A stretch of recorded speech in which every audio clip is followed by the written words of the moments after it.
नमस्कार. आपण अक्षर ब्रह्मयोग शिकतोय. 8वा अध्याय चाललाय. अक्षर ज्याचा कधीही नाश पावत नाही अशा ब्रह्माचा विचार करतोय. नाही म्हटलं तरी थोडा अवघड जात आहे. म्हणून आपण जे चाललंय त्याच्या अलीकडला भागसा थोडा पाहतो. आज आपण ज्या श्लोकांचा अभ्यास करणार आहोत त्याच्या आधी 12व्या आणि 13व्या श्लोकामध्ये आपण या भगवंताच्या परमपदाच्या प्राप्तीसाठी भगवंतांनी एक साधना सांगितली. ती ध्यान साधना होती. ज्यांच्या समोर गीतेचं पुस्तक आहे ते पाहू शकतील. 12व्या 13व्या श्लोकामध्ये भगवंतांनी हे प्राप्त कोणाला होईल तर जो ध्यान मार्गाने जाईल त्याला होईल. त्यामुळे त्याची माहिती सांगितली. परंतु लक्षात असं आपल्या भगवंताच्या पण आलं की हा काही सर्वसामान्यांना मार्ग नाही आहे. ध्यान साधना करायची तर सर्वसामान्यांना ती कठीण जाईल. म्हणून 14व्या आणि 15व्या श्लोकात भगवंतांनी थोडा सोपा अनन्य भक्तीचा मार्ग सांगितला की अनन्य भक्ताला सुद्धा या जन्ममृत्यूच्या चक्रातून सुटता येईल. माझं परमपद त्याला सहज प्राप्त होईल. हे पण आपण 14व्या आणि 15व्या श्लोकात पाहिलं. मग 16व्या श्लोकामध्ये जो कोणी सकाम भक्त आहे, काही कामना असते, इच्छा असते, ती भगवंताची भक्ती करून पूर्ण करण्यासाठी मी असं असं करीन अशी प्रामाणिक भगवंताजवळ इच्छा व्यक्त केलेली असते. आणि असा सुद्धा पुण्यकर्म करणारा, म्हणजे त्याच्यात की चुकीचं वागणं असतं असं नाही, तर जो पुण्यकर्म करतोय पण सकाम भक्त आहे, असा सकाम भक्त आणि पुण्यकर्म करणारा आहे त्याला सुद्धा भगवंतांनी 16व्या श्लोकात आपल्याला सांगितलं की त्याला सुद्धा स्वर्ग लोक विष्णू लोकापर्यंत सहजपणानं जाता येईल. पण आपल्याला माहिती आहे की तिथला आपला क्षणे पुण्य, आपला पुण्याचा भाग संपला की परत आपल्याला या मृत्यूलोकात यायला लागेल.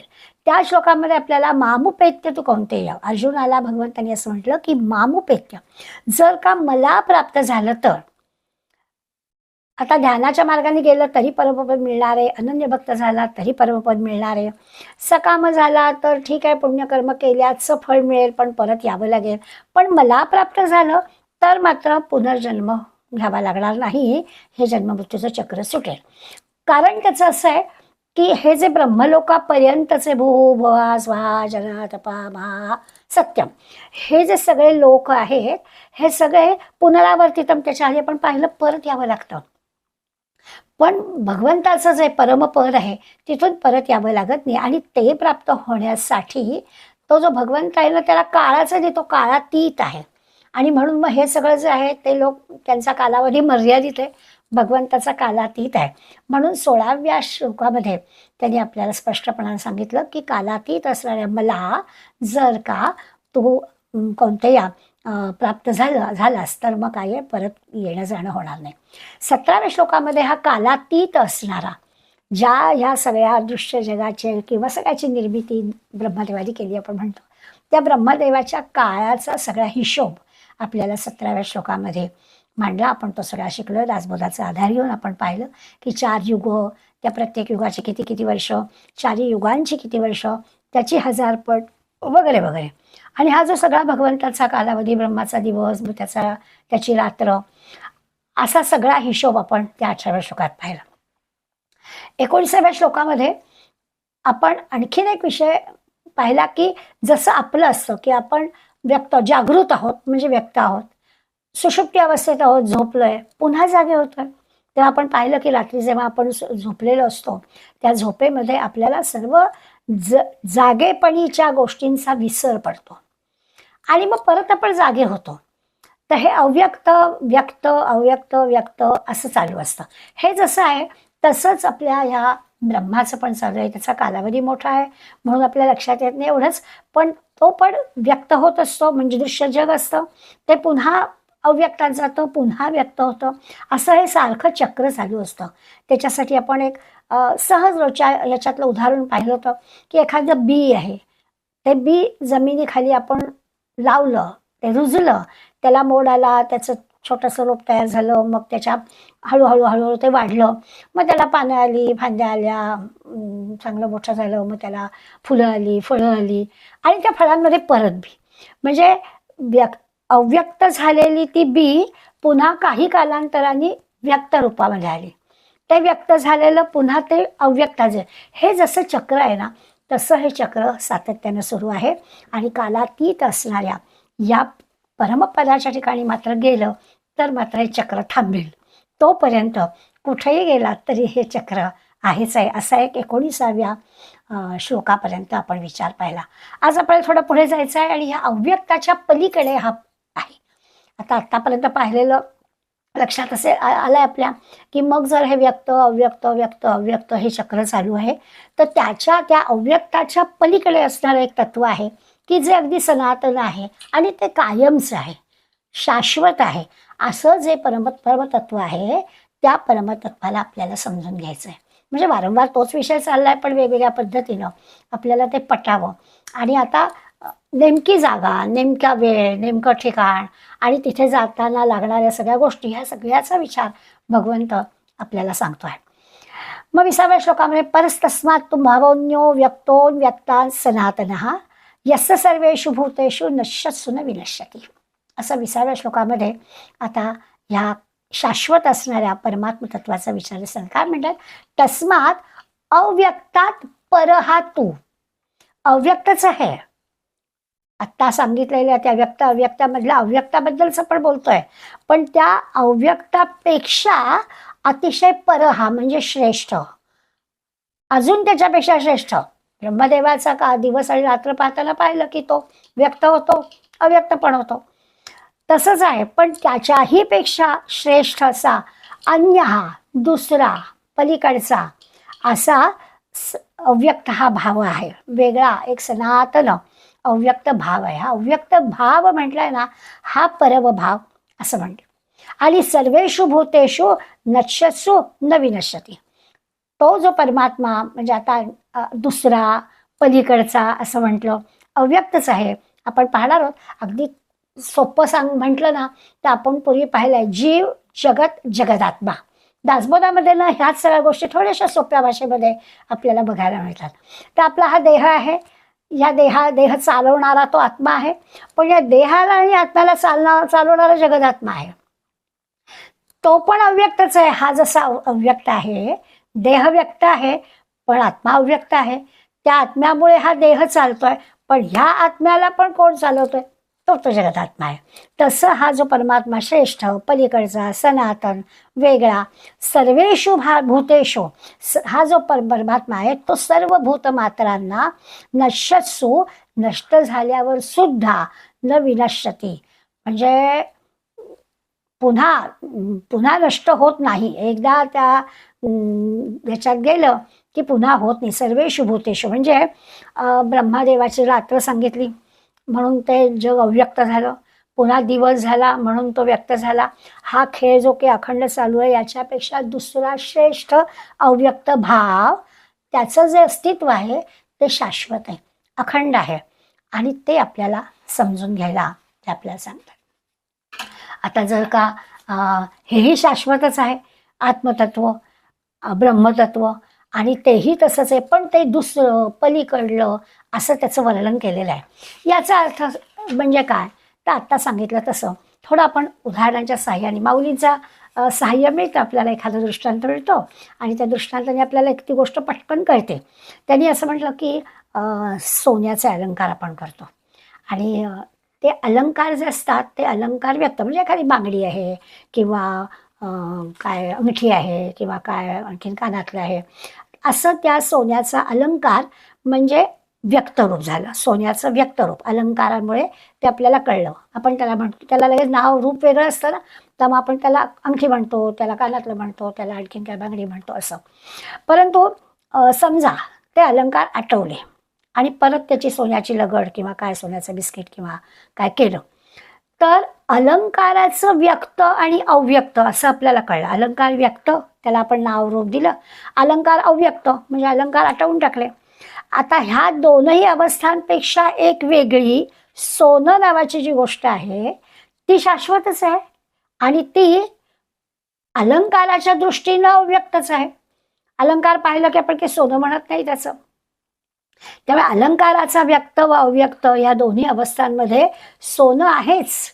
म्हणून परस्तस्मात् तु भावोऽन्यो व्यक्तो व्यक्तात् सनातना.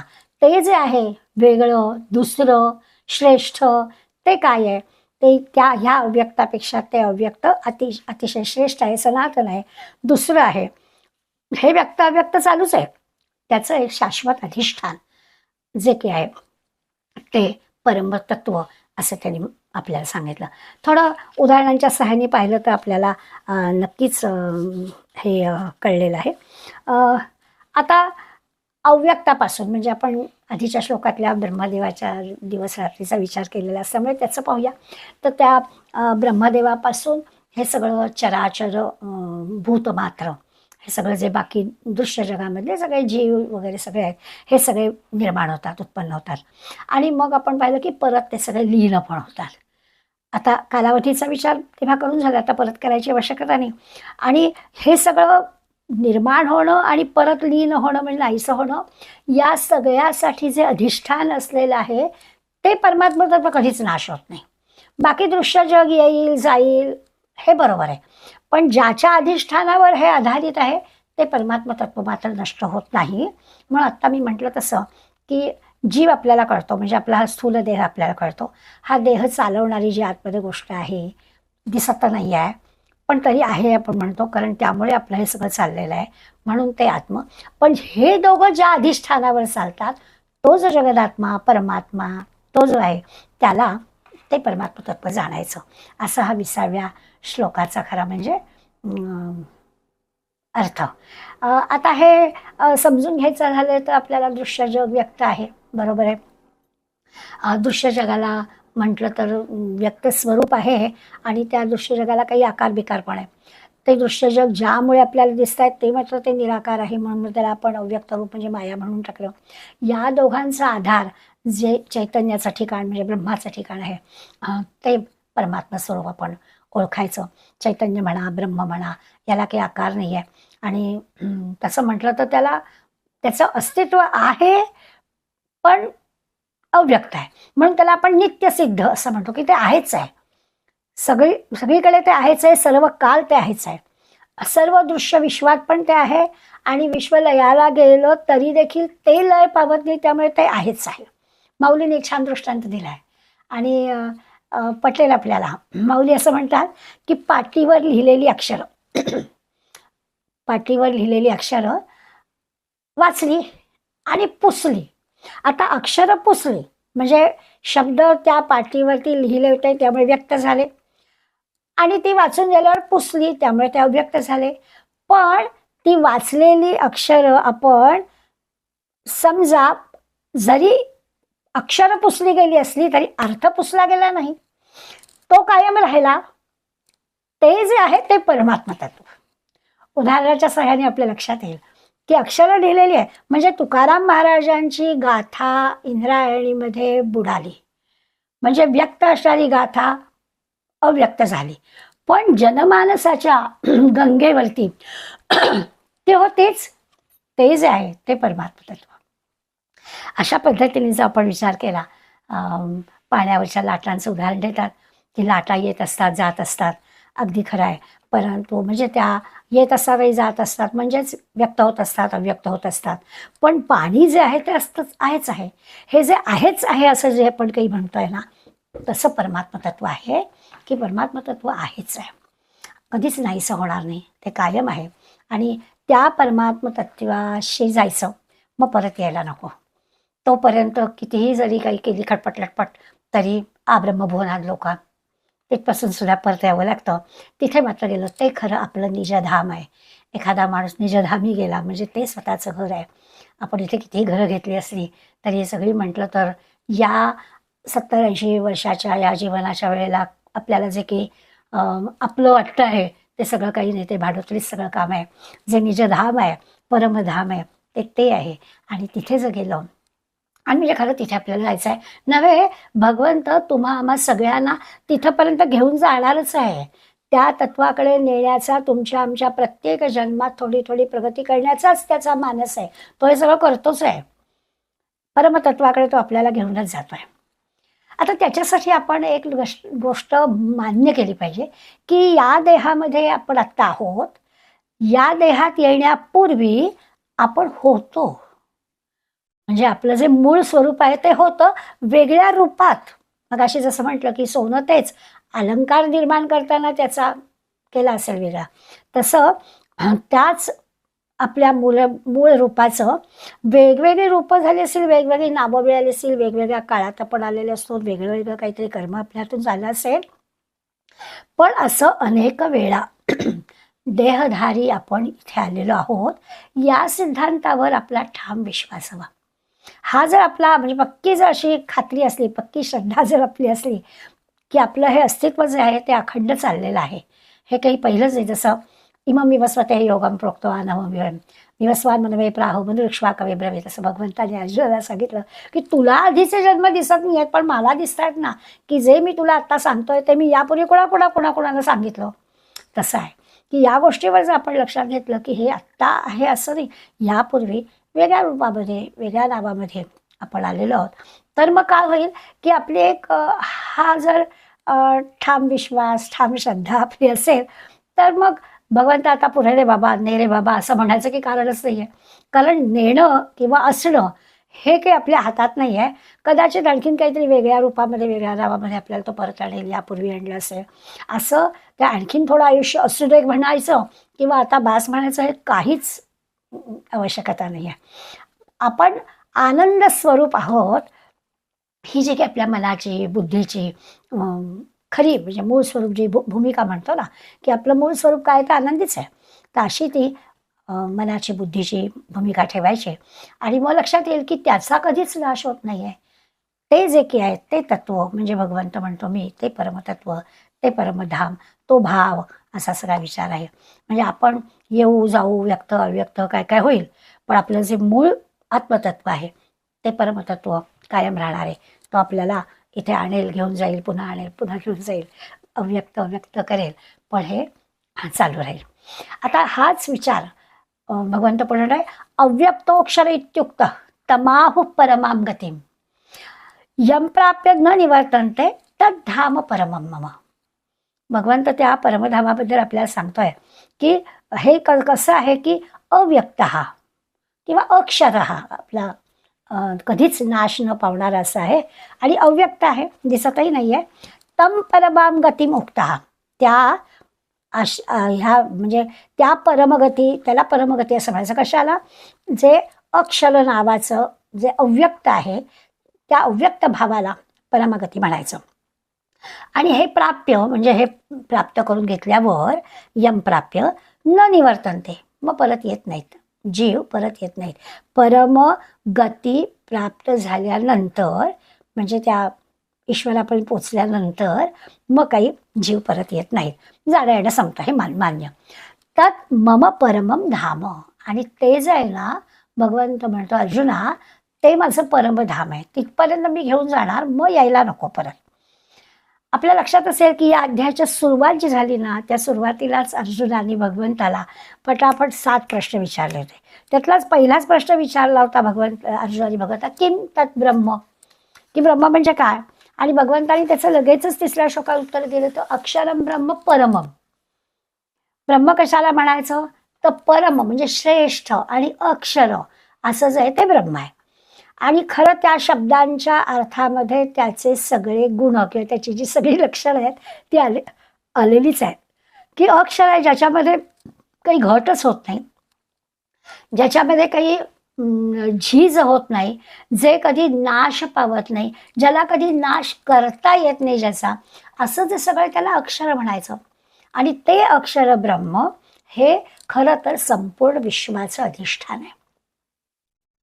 सगळ्या या संपूर्ण जगाचं, संपूर्ण विश्वाचं अधिष्ठान म्हणजे ते अक्षर, कधीही नाश न पावणारं, नाश करता न येणारं असं जे परमश्रेष्ठ तत्व आहे ते आहे. आणि विश्व तर कधी दृश्य म्हणजे व्यक्तात असतं, कधी दृश्य असतं, कधी अदृश्य असतं. त्यामुळे त्या ब्रह्माशिवाय ते दृश्य आहे का अदृश्य आहे ते दिसतच नाही. हे तर आपल्याला आपल्या देहावरून पण लक्षात येतं की बरोबरच आहे. त्यामुळे अक्षर ब्रह्म हे सगळ्या विश्वाचं अधिष्ठान ते आहे, म्हणून विश्व कधी दृश्य कधी अदृश्य असं आहे. आणि मग आता दोन्ही शब्द आपल्याला केले, परमगती आणि परमधाम. एक तर आत्ता म्हटलं तसं अव्यक्त अक्षर या नावाने जे सांगितलेला, आणि तो जो भाव आहे ती परमगती, ते आपल्याला कळलं. आणि आपल्या या परमगतीच्या भावाला प्राप्त करून घेण्यासाठी हा जो जीव संसारामध्ये परत येत नाही असं सांगतोय, ते परमधाम. ते एकदा मिळालं की, त्यामुळे तो जो भाव आहे म्हणजे परमात्माचा भाव आणि ते स्थान परमधाम, ह्या दोन्ही गोष्टी आपल्या आता लक्षात आलेल्या आहेत. कौतुकानं आपण असं म्हणूया की हे जे परमतत्व आहे, म्हणजे कौतुकाने म्हणजे काय, नाही कळत नाहीच आहे म्हणूनच म्हणायचं की ते आता कळलं आपल्याला, शाश्वत आहे, अक्षर आहे वगैरे, पण तरी आपण त्याला अव्यक्तच म्हणतो, कोण दिसतच नाही. आणि मग आपल्या मनबुद्धीला ते असं अव्यक्त असणारं जाणता येत नाही, म्हणून असे वेगवेगळ्या प्रकाराने संत मंडळी आपल्याला ते समजून देण्याचा प्रयत्न करतात.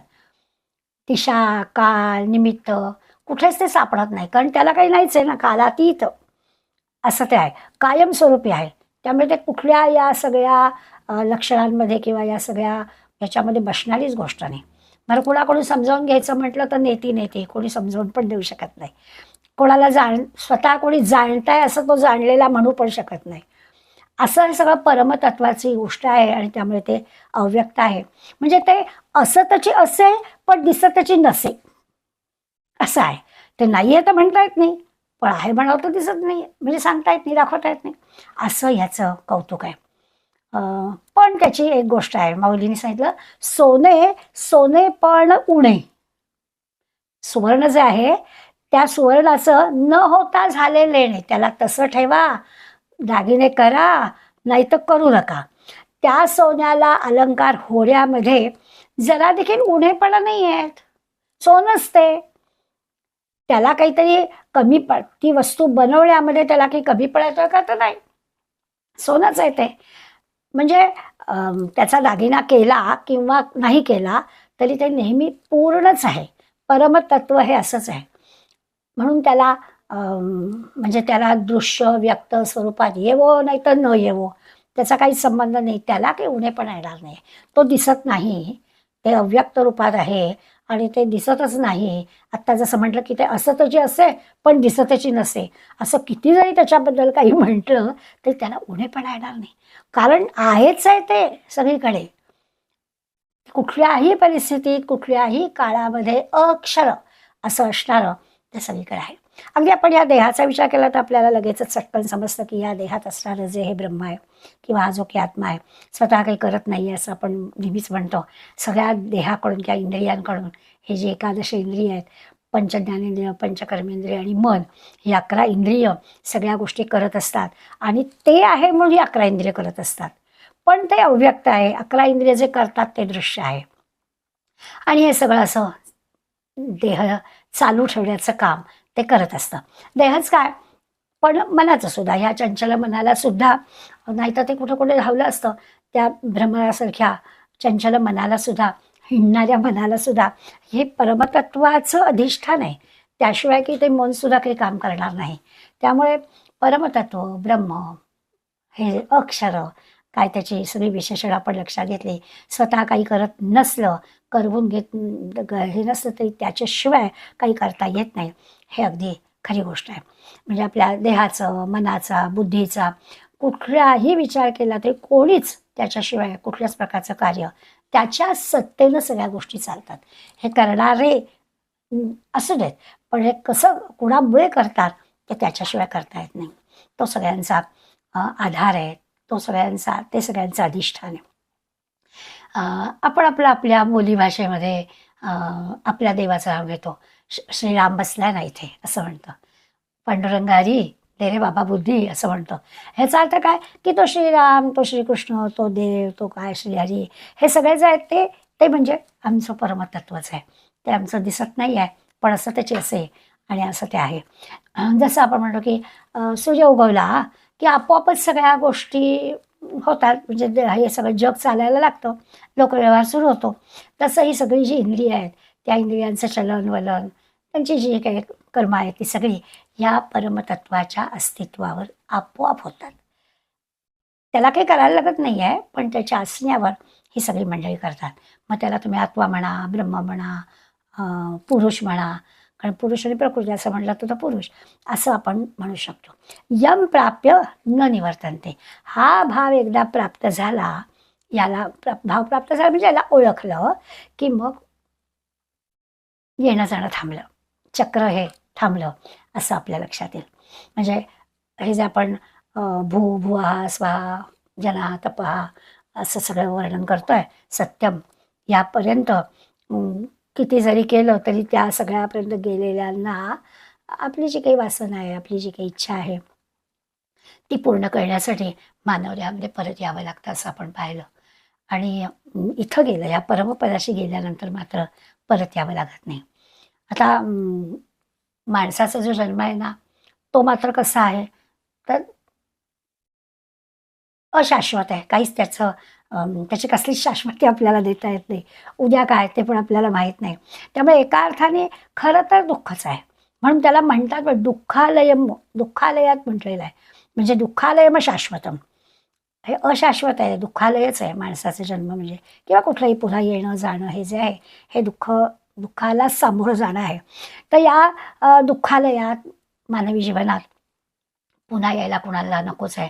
म्हणजे पुन्हा येणं बंद होईल असं भगवंत अर्जुनाला सांगतोय की पूर्णपणानं जे आपण समाधान हवं आहे, आनंद हवा आहे, खरं खरं ज्याला सुख म्हणतो ना, आपली इथली जी काही सुख असतात ती व्याख्या वेगळी आहे. ते जे परमसुख आपल्याला श्रेष्ठ सुख त्या परमपदी गेल्यावर मिळणारे ना, तर तिथे पोचलेला जो साधक आहे तो खरा हा सुखाचा, जीवनमुक्तीचा आनंद घेतो. त्या सुखाला खरं महत्त्व आहे. आणि हे सगळं ना, जरी असं आपण म्हणत असलो की ते परमपद, मग ते सगळं भूपासून असत ब्रह्मलोकापर्यंत वगैरे, हा सगळा विचार याची देही याची टोळा जिवंतपणीच हा अनुभव घ्यायचा आहे. म्हणजे देह असतानाच जीवनमुक्तीचा आनंद, जीवनमुक्तीचा अनुभव आपल्याला घ्यायचा आहे. देह असतानाच हा आनंद उपभोगता आला पाहिजे. देह त्यागानंतर सरळ परमात्म्यात विलीन होऊन जायचं आहे. मग जन्म म्हणजे परत येणं जाणं नाहीच आहे. पण हे परत येणं जाणं नाहीच आहे, हे इथेच राहून आपल्याला त्याचा आनंद, त्याचं समाधान, त्याचा अनुभव आपल्याला घेता येईल असा खरा आहे. ते अर्जुनाला तो सांगताय भगवंत की अरे तू कर ना युद्ध, तुला कुठे हे तू कुठे करतो आहेस, असं जे सगळं त्याच्याकडून जे करवून घ्यायचं आहे त्याच्यासाठी की देह टाकला की परमगतीला जाशील, पण आत्ताच या देहात असतानाच तू जर त्या परमपदाचा विचार केला असशील तर तू सहजपणानं जीवनमुक्तीचा आनंद घेशील. आता ह्या एवढं सगळं वर्णन केल्यावर 22व्या श्लोकामध्ये भगवंत हे जे की परमस्थान प्राप्त व्हायचं आहे त्याच्यासाठी भक्तीची साधना याचं महत्त्व परत एकदा सांगणार आहेत. खरं तर 12वा अध्याय पूर्णपणानं भक्तीचा भगवंत सांगणार आहेच, पण आत्ता त्यांनी परत आपल्याला या भक्तीचं महत्त्व या 22व्या पुरुषः असं परपार्थ भक्त्या लभ्यस्त्वनन्यया यस्यांतस्थानी भूतानी येन सर्वमिदं ततम्. ते म्हणतात पार्थ अर्जुना, यस्य अंतस्थानी भूतानी, म्हणजे ज्या परमात्म्याच्या अंतर्गत सगळी भूतमात्र आहेत. म्हणजे जसं आपण ज्या दृश्य जगामध्ये जिकडे तिकडे ईश्वर भरलेला आहे आणि परमात्म्यामध्ये सगळी सृष्टी भरलेली आहे. म्हणजे विश्वरूप पण बघतोय, तर विश्वरूपामध्ये सगळं त्याच्यात भरलेलं आहे, भगवंतातच सगळं आहे. आणि भगवंत सगळ्यात विभूती पण बघतोय, भगवंत पण सगळ्यामध्ये बघतोय. हे जसं आपण नंतर आता पाहणार आहोत, विभूती योग आणि विश्वरूप दर्शनाचा अभ्यास करणार आहोत. ते जसं आहे तसं इथे सांगतात की ज्या परमात्म्याच्या अंतर्गत सगळी भूतमात्र आहेत आणि येन इदम सर्वम ततम, की तो जो सच्चिदानंद घन परमात्मा आहे त्या परमात्म्यानं हे सगळं जग व्यापून टाकलेलं आहे. त्याच्यामध्ये भूतमात्र आहेत आणि त्यांनी हे सगळं व्यापून टाकलेलं आहे. सहा पर हा पुरुष, तो परमपुरुष आहे. दोन्हींचं वर्णन केलं आहे. आणि असा जो परमपुरुष आहे त्याला जर जाणायचं असेल तर तो अनन्यया भक्त्या लभ्या, तर अनन्य भक्तीनेच त्याला जाणता येईल, तर तो प्राप्त होईल. त्याच्यामध्ये सगळी भूतमात्र आहे आणि अदृश्य जगामध्ये सगळीकडे तो भरलेला आहे. असा जो परमपुरुष तो अनन्य भक्तीनं प्राप्त होईल. याचा अर्थ सगळ्यात भक्तियोग महत्त्वाचा आहे असं भगवंताला सांगायचं आहे. आणि अनेकदा भगवंताने ही गोष्ट सांगितली आहे की भक्तीशिवाय ज्ञान कोरडं असतं. कितीही ज्ञान असू दे, कितीही ग्रंथांचा अभ्यास झालेला असू दे, अंतःकरणात भाव नसेल तर ते सगळं कोरडं ज्ञान होतं. भाव पाहिजे. भगवंत म्हणतोय भक्तीचा भाव असल्याखेरीज ज्ञानप्राप्तीने भगवंतांनी स्पष्ट सांगितलंय, श्रद्धावान लभते ज्ञानम. श्रद्धा असेल त्याला ज्ञान प्राप्त होईल. नुसतं ज्ञान असेल आणि श्रद्धा नसेल तर ते ज्ञान कोरडं राहील. या गोष्टींचं लक्षात घ्यायचं. म्हणजे भगवंतावर आपली निष्ठा हवी, श्रद्धा हवी. भक्तीनं कर्म नीट होतं. अंतःकरणात भाव असेल तर ते कर्म नीट होतं. कित्येक संतांच्या चरित्रामध्ये त्यांची सगुण पूजा जेव्हा वर्णन आपण ऐकतो ना, फार भावपूर्ण त्यांची सगुण पूजा असते, की त्यांचा त्या भगवंताशी असं काही नातं असतं की जणू काही एखाद्या लहान मुलाला आपण कृष्ण बनवताना जसं करू ना, तशा पद्धतीने मी नेहमी आमच्या ओंकारजीचं उदाहरण देते, की काय कृष्णाची पूजा, भगवंताची पूजा त्या करायच्या, रामाची पूजा करायच्या, बघत राहावं अशी पूजा असायची. त्या भगवंताशी इतकं भावपूर्ण नातं जुळलेलं असायचं की आपल्याला असं वाटतं की ह्या किती तल्लीनता, किती एकाग्रता, किती अंतःकरणात भाव, किती श्रद्धा, कल्पनातीत अशी श्रद्धा असली की ते काम पण नीट होतं. ते जे काही अगदी पूजेसारखं कर्म असलं तरी ते सुद्धा कसं अगदी मनापासून होतं. उरका नाही आहे, मनापासून करायचं आहे. आणि खरं तर ना, कर्मयोग, ज्ञानयोग, काय सगळे किती काही असू दे, अष्टांग योग साधना, तर या सगळ्या योगांना जोडणारा आहे ना, तो भक्ती हा पूल आहे. भक्ती असलीच पाहिजे. बाकी कुठल्याही मार्गाने जा, पण अंतःकरणात भाव असला तरच बाकीच्या मार्गाने जाता येईल. मराठे काकाने तुम्हा आम्हा भगिनींना हा कर्म, ज्ञान, योग, अष्टांग योग साधना, अन्य कुठले मार्ग आणि भक्ती कशी जोडली गेली याच्यासाठी आपल्याला एक छान घरगुती उदाहरण दिलं आहे. काका म्हणतात की आपण भाकरीचं पीठ, थालीपीठाचं पीठ भिजवतो ना, त्यामुळे आपण ते काम करतो समजा, तर ते भाकरीचं किंवा पोळीचं पीठ, थालीपीठाचं पीठ भिजवताना भक्तीचं पाणी घालायचं, अष्टांग योग साधनेचं थोडं मीठ आणि मोहन घालायचं, ज्ञानाच्या मंद गतीवर ते भाजायचं, तेव्हा ती जीवनाची भाकरी छान होते.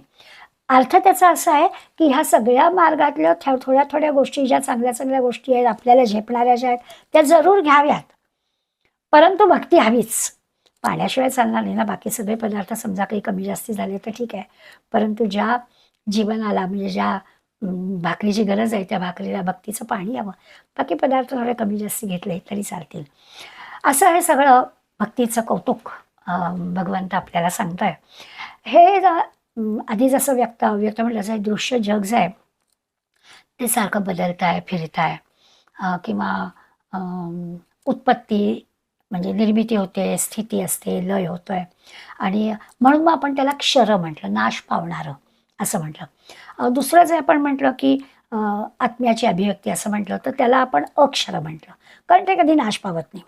म्हणजे जसं मग अशी जीव, जगत, जीव म्हणजे आपला हा देह समजा, आणि त्याच्यामध्ये असणारं जे आत्मतत्व आहे ते, आणि मग हे दोघं ज्याच्या अधिष्ठान आहे तो जगतात्मा. तसं हे क्षर आणि अक्षर यांच्यापेक्षा पर, याच्यापेक्षा श्रेष्ठ असा जो परमपुरुष, त्याची प्राप्ती कशी होते तर अनन्य भक्तीने होते. आता अनन्य शब्द आपल्याला कळतो, न अन्य ते अनन्य, दुसरं नाहीच. भक्तीमध्ये सुरुवातीला मी आणि भगवंत असं काहीतरी दोन असतं, पण त्या भक्तीचा खरा अनन्यता साधली म्हणजे काय तर रामकृष्ण परमहंस जसं त्या कालीमातेची पूजा करायच्या ऐवजी आपल्या स्वतःलाच त्या पूजेचं म्हणजे फुलं वाहून घ्यायचे, आणि काय हे जे काय आहे त्याच्यात इतकं अद्वैत साधलेलं आहे, त्यामुळे मी आणि भगवंत वेगळा नाही, ही जी अनन्यता आहे ती अनन्यता साधणं म्हणजे परमपद मिळणं. आता साधकाचा जो साधक आहे त्याच्या बुद्धीमध्ये दुसरा कुठला विषयच नाही. म्हणजे ही अनन्यता जर आपण म्हणतोय ती आपण साधकाची अनन्यता कशी ओळखायची तर त्याच्या बुद्धीला परमात्म्याशिवाय अन्य कुठला विषय नसतो. तो जे काही करतो म्हणजे त्यात अगदी अनन्य की त्याच्या त्याच्या वृत्तीमध्ये, कृतीमध्ये, मनामध्ये अन्य दुसरा विषयच नाही. त्याची छान आपण हे कल्पना करतो की साधारणपणे असं असतं सामान्य तुमच्या आमच्या बुद्धीमध्ये आपले दोन विचार असतात सारखे सारखे. एक तर आपल्या स्वतःबद्दलचा विचार असतो, ज्याला शास्त्राच्या भाषेमध्ये अहमवृत्ती असं म्हणतात. आता अहमवृत्ती म्हणजे काय, की सगळं काही मी. म्हणजे मी केलं, मी करते किंवा मीच करते किंवा माझ्याशिवाय कोणाला जमतच नाही. असं जे काही मी आणि माझ्याविषयी असं जे काही असतं त्याला अहमवृत्ती म्हणतात. तर ही साधारणपणानं ही जी काही अ, मी श्रेष्ठ अशी जी काही वृत्ती आहे, ती वृत्ती ह्या अनन्य भक्ताची नसतेच. कारण तो भगवंताशी जुळलेला असतो. त्यामुळे त्याची जी अहमवृत्ती आहे त्याचा विषय गेलेला असतो.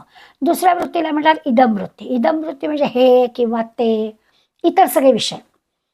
मला हे हवं आहे, मला ते हवं आहे, मला असं लागतं किंवा असं जे काही इदम आहे त्यातून आपल्याला काही हव्या अशा गोष्टी किंवा सुख मिळतं. ते कसं मिळवायचं तर यातून त्यातून या दृश्य जगातल्या अनेक गोष्टीतून ते मिळवायचं. हा जो अनन्य भक्त आहे त्या अनन्य भक्ताला जसं आत्ता म्हटलं की त्याला अहमवृत्ती नाही, कारण त्याला मी करता असं काही वाटतच नाही. तो इतका त्या भगवंताशी जुळला गेलेला आहे की जे की सगळं करतोय तो भगवंतच करतोय असं त्याला पक्क माहिती असल्यामुळे त्याची अहमवृत्ती नाहीच आहे. आणि जे काही आहे ते परमेश्वराचं आहे, त्यामुळे हे आणि ते याचा पण काही प्रश्न नाही आहे. मग हे आणि ते पण नाही आहे तर ह्याचा अर्थ त्याची ती इदमवृत्ती पण नाही आहे. म्हणजे त्याचं जे काही आहे ते सगळं भगवंत आहे अशी त्याची पक्की, त्याला अनन्य भक्त म्हणायचं. त्याच्याजवळ एकच एक विषय आहे परमात्मा, अन्य दुसरा विषयच नाही, त्याला अनन्य म्हणायचं. आता एकदा का म्हणजे अनन्य असा जर भक्त साधला तर त्याला त्याची प्रगती होईल आणि मग वेगळं काही सांगायची आवश्यकताच नाही. भगवंतापर्यंत तो पोचेलच परमगतीला आणि मग परत येणं जाणं नाहीच. किती अनन्य असावं लागतं. आपलं उदाहरण दिलं की आपल्याला झाला तो मुद्दा लक्षात येतो. तर म्हणे एकदा एक शेतकरी आणि खरोखरच अनन्य भक्ती, त्याचं काम करावं, प्रामाणिकपणा करावं आणि तो शेतकरी अगदी प्रसन्न आपलं आपलं काम भगवंताच्या सतत सानिध्यात किंवा भगवंताच्या नामामध्ये गुंतून राहणारा. आणि मग एक दिवस काय झालं, भगवंत त्याच्यावर प्रसन्न झाला. त्याची ही अशी एवढी अनन्यता पाहिली आणि प्रत्यक्ष भगवंतासमोर उभा राहिला आणि मला तुला काय हवं आहे, तुला काय हवं आहे ते मी देतो, माग. प्रसन्न आहे मी तुझ्यावर, तुझ्या भक्तीवर, तुझ्यावर, तर तुला काय हवं आहे ते माग. आता हा अनन्य भक्त आहे ना, ह्याला न अन्य दुसरं काही नाहीच आहे. तर तो म्हणतो आऊत तू, जमीन तू, बियाणं तू, शेत तू, मी तू, सगळं तूच, तर तुझा मला विसर पडू देऊ नकोस, बाकी काय मला पाहिजे. हे जे काही आहे ना त्याला अनन्य भक्ती म्हणायचं. की अन्य काही नाहीच, भगवंताशिवाय अन्य विचारच नाही. आता भगवंताशिवाय अन्य काय, तर दृश्य जग म्हणजे प्रकृती, विषय सगळे म्हणजे रंगढंग जे काही सभोवताली आपल्यासारखं दिसतं ते, आणि खरं तर त्याच्यापासून येणारं सुखदुःख. दृश्य जगातल्या ह्या सगळ्या वस्तू आपण सुख म्हणून गोळा करतो, त्या दुःखदायक होतात हे तर आपल्याला. पण यांनी हा जो अनन्य भक्त आहे ना तो या दृश्य जगातल्या सगळ्या ह्या गोष्टींनी प्रभावित होतच नाही. म्हणून ते अहमवृत्ती आणि इदमवृत्ती त्याची नसते म्हणतो ना, ती हीच आहे की तो काही प्रभावित होत नाही. आणि त्यामुळे जीवनात जे काही घडतं ते त्याच्या इच्छेनं घडत आहे अशी त्याची पक्की खात्री असते. त्यामुळे त्याची कशाबद्दल तक्रार नसते. जे आहे ते भगवंताच्या इच्छेने आहे आणि त्यामुळे तो श्रीखंडपुरी मिळाली तरी त्याला गोडच आहे, उपास करावा लागला तरीही त्याची काही तक्रार नाही आहे. अशा पद्धतीनं त्या सुखदुःखावर मात करणारा जे काही सगळं आहे ते नारायणच अशी वृत्ती असणार आहे. त्याला हे एवढं सगळं सांगण्याचं का, तर अशा अनन्य या भक्त्या लभ्या, आपल्याला 22व्या श्लोकामध्ये भगवंतानी अशा अनन्य भक्तीनेच मी प्राप्त होतो असं म्हटलंय. म्हणून या अनन्य भक्तीचा एवढा विचार करायचा की ही इतकी पण सोपी नाही आहे. ठीक आहे, आता कर्मज्ञान, अष्टांग योग साधना, अन्य सगळे ध्यान मार्ग वगैरे या सगळ्यांपेक्षा भक्ती मार्ग सोपा आहे असं वाटतं. म्हणून भगवंतानी सांगितलं की पण ती भक्ती कशी असायला हवी, त्याच्यासाठी त्याने आपल्याला तू अनन्य या भक्त्या लभ्य, अनन्य भक्तीनेच मी तुला प्राप्त होईल असं सांगितलं. आता ती किती अवघड आहे हे काय सांगण्याची आवश्यकता नाही. मी गमतीनं नेहमी म्हणते की आपल्याला ना काही आधार लागतात. आता ज्या वयात आपण आहोत सगळे, तर आपल्याला आधार कसला असतो, तर आपण म्हणतो काही झालं तर असू दे बा, 4 पैसे जवळ पाहिजेत म्हणून पैशाचा आधार वाटतो, मुलाबाळांचा आधार वाटतो, शेजार-पाजारच्यांशी चांगले संबंध हवेत हो, वेळेला तेच येतात, त्यांचा आधार वाटतो. असे निरनिराळे आधार आम्ही गोळा करतो आणि हे सगळे आम्हाला आधार वाटतात. आणि मग कुठेतरी 4थ्या-5व्या नंबरावरती भगवंताचा आधार वाटतो, नाही अशातला भाग नाही. परंतु तो असा की पहिल्या नंबरवरती वाटत नाही. आणि भगवंत मात्र इथे अनन्य भक्ती सांगताना म्हणताय की सगळा भार आधी त्याच्यावरच हवा ना, की तो करतोय तेच योग्य आहे, तेच बरोबर आहे, असं जो म्हणतो आहे, तर सारा विश्वास त्याच्यावर हवा. त्या पहिल्या क्रमांकावर खरा तो पाहिजे. पण तसं काही आपलं होत नाही. पण असा अनन्य भक्तीचा अभ्यास करायला काय हरकत आहे? ते होईल तेव्हा होईल. न अन्य इतकी आपली मनाची तयारी होईल तेव्हा होईल. पण अभ्यास करायला काय हरकत आहे? कसा अभ्यास करायचा? तर समजा आजारी पडलं, औषध घ्यायचं. अगदी बरोबर आहे. पण ठाम आपली अशी समजूत पाहिजे, की मी बरी होणार आहे ती केवळ परमेश्वरामुळे.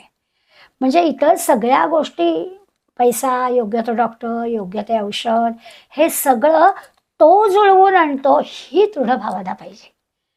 ह्याला अनन्यता म्हणायचं. म्हणजे अगदी काय, ह्या अनन्यतेपर्यंतचा जो अभ्यास आपल्याला करायचा आहे, तो आपण सामान्य मंडळींनी कसा करायचा? असा स्वाभाविकच आपल्याला प्रश्न पडतो, की अरे शेतकऱ्यासारखं देव प्रसन्न झाल्यावर कदाचित उत्तर मनात तयार ठेवू आणि देऊ पण तसं, की अरे मला काही नको, तुझ्या पायापासून दूर करू नकोस, असं कदाचित पाठ केलं तर आठवेल केली माहीत नाही, पण निदान प्रयत्न करू. त्याच्याऐवजी आपल्या मनाला तयार कसं करायचं? तर हा ठाम आपला विश्वास पाहिजे, की जे काही चालू आहे ते सगळं त्या त्या वेळेला ती बुद्धी तसं तसं घडणं, हे सगळं परमेश्वरी योजना असते. ही अनन्यतेची अनन्यतेचा अभ्यास आहे. ही अनन्यता साधायची. तर सुरुवातीला थोडीशी सगुण साकार भगवंताची भक्ती करायची. एकदम अनन्यता ह्या शेतकऱ्यासारखी साधणं ही अवघड आहे. कशी करायची? तर आत्ता जसं म्हटलं तसं, की प्रत्येक वेळेला आपण विचार करायचा, की ही जी सगळी योजना आखली गेली आहे ना, ती ईश्वराने आखली आहे. ईश्वरच सगळ्याला जबाबदार आहे. तोच सगळं जुळवून आणतोय. आणि खरं आहे, हा अनुभव तर आपल्याला अनेकदा येतो. एखादी चांगली गोष्ट आपण करावी आणि ठरवावी करायची, आणि ती चांगली होण्यासाठी भगवंतानी अशा काही निरनिराळ्या ठिकाणून आपल्याला मदत करावी, की आपण आश्चर्यच वाटतं आपल्याला. तसं आहे. म्हणून मग ही अनन्यता साधण्यासाठी आपण करायचा अभ्यास काय? तर आपण असं म्हणूया, की सुरुवातीला अ, सगुण साकार भगवंताची, म्हणजे भगवंताच्या मूर्तीची अशी छानपैकी पूजेच्या, उपासनेच्या माध्यमातून भक्ती करावी. आपलं जे काही इष्टदैवत असेल, भगवंत असेल, सद्गुरू असतील, अ, हळूहळू अशी सगुण रूपातली पूजा करता करता त्यांना आपल्या देहाच्या मंदिरामधल्या ठिकाणी स्थान द्यावं. हळूहळू हृदयामध्ये त्यांना आणून ठेवावं. म्हणजे आता ही थोडी पुढली पायरी आली. आधी सगुणातल्या पूजेने इतकं झालं पाहिजे, की मग हृदयस्थ तिथे स्थान दिलं पाहिजे. हळूहळू काय होईल, भगवंताच्या आणि आपल्यामधलं जे द्वैत आहे ते कमी कमी व्हायला लागेल. थोडं सुरुवातीला हे सगळं लटकं वाटेल, हां, म्हणजे खरंच असं होईल का? सगुणातली पूजा, मग तो भगवंत, म्हणजे पूजा झाली आणि मग तो देवघरातला देव तिथे, माझी माझी कामाला मी असं नाही, तर तो आहेच माझ्याबरोबर, असं सातत्याने मनाला सांगायचं.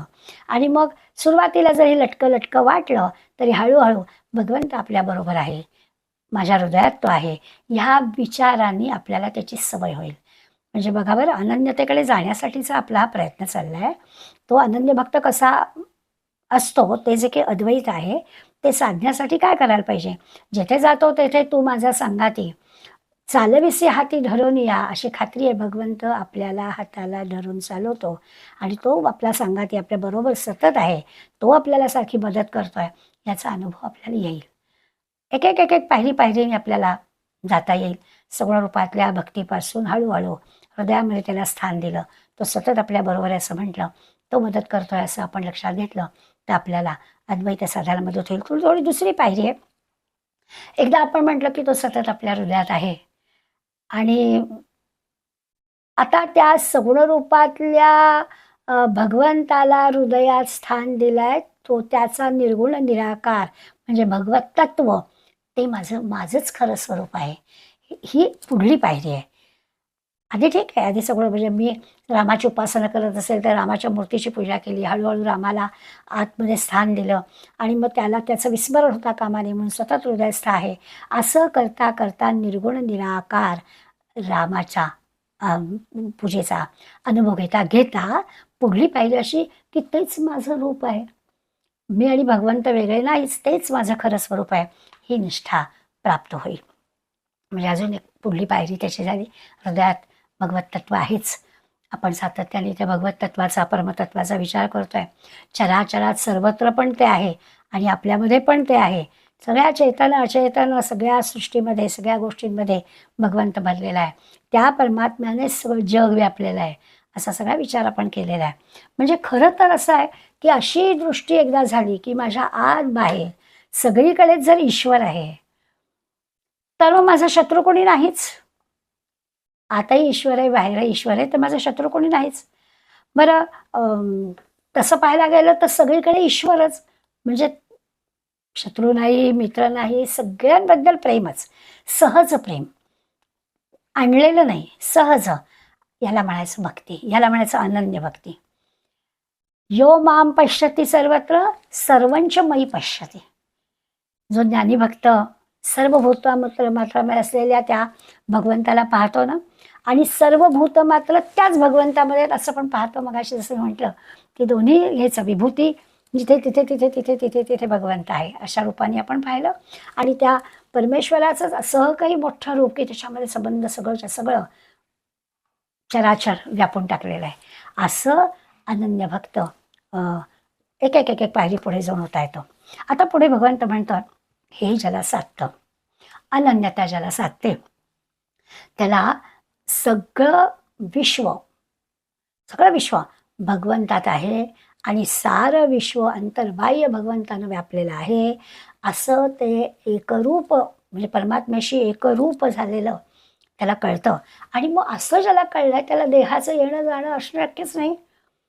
मग त्याचा जीवन मृत्यूचा, जगण्याचा, येण्याचा, जाण्याचा सगळा खेळ संपतो. माऊली छान दृष्टांत देतात.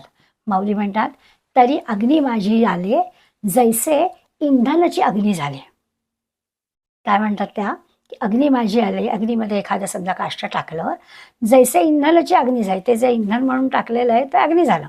पाठी न निवडायची घाई केले काष्टपण, मग काही शिल्लक राहणार नाही काष्टपण. लाकूड एकदा आगीत पडलं की अग्निरूप होऊन जातं, मग परत काही ते मूळ स्वरूपाला येऊ शकत नाही. तसं आहे ते, अनन्यता प्राप्त झाली की तो भक्त परमात्मा स्वरूप होऊन जातो. मग पुन्हा तो काही मागे यायचं कारणच नाही आहे, तर पुन्हा काही तो जन्ममृत्यूच्या चक्रात येत नाही. पण मग असं जर आहे तर लगेच पुढली शंका की सकाम भक्ताचा मग उल्लेख सुरुवातीला झालाय. मग हा जो सकाम भक्त आहे आणि मग निष्काम भक्त आहे, याला दोघांना कोणती गती प्राप्त होते.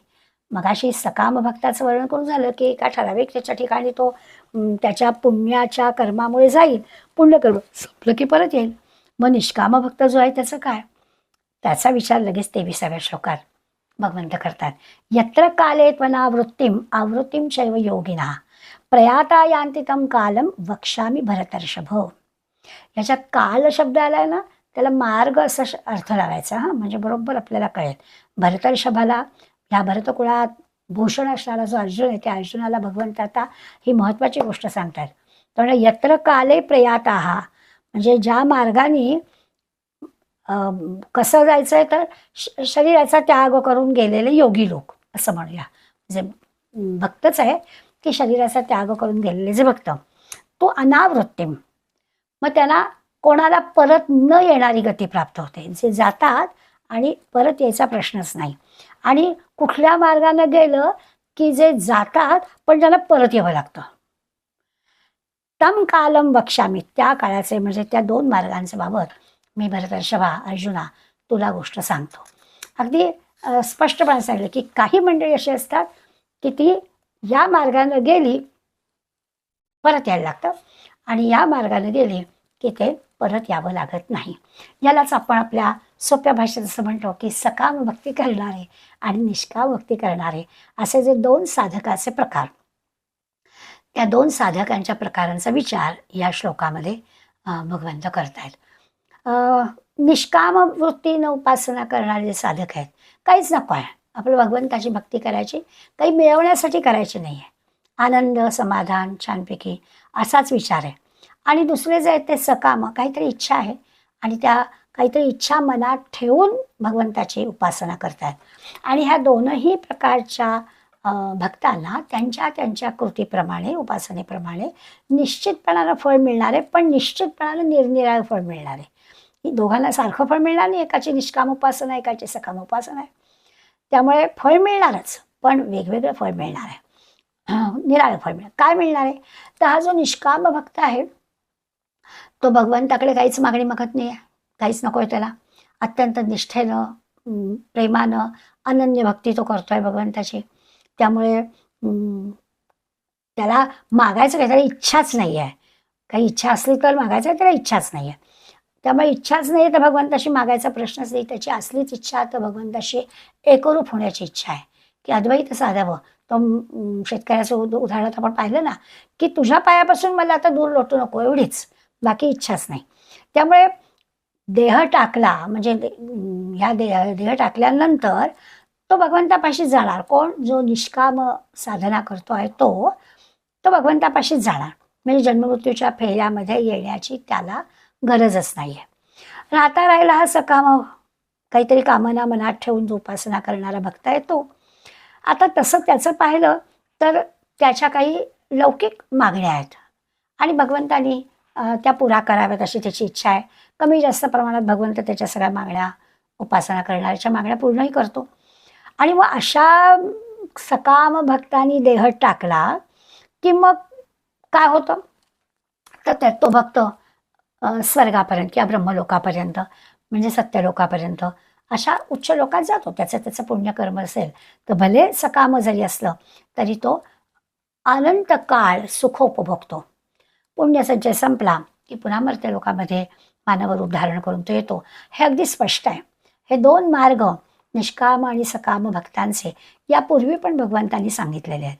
पण या सगळ्या विवेचनामध्ये जे लोक भक्त नाहीत, काहीच नाही, सकाम नाही निष्काम नाही, भक्तच नाही आहेत, केवळ देह मिळालाय, नरदेह मिळालाय, मौज मजा करेंगे, अशा वृत्तीचे जे आहेत यांचं जे जीवन आहे ते म्हणजे त्याचा उल्लेखच भगवंतानी केला नाही आहे.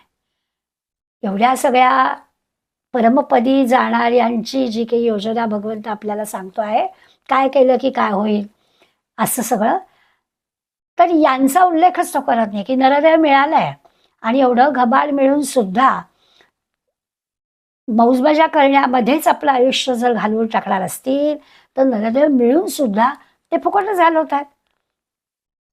ते अधोगतीला जाणार हे स्पष्टपणानं आहे. परमगती वगैरे दूरच राहू दे किंवा या ब्रह्मलोकापर्यंत जाणं तर दूरच राहू दे.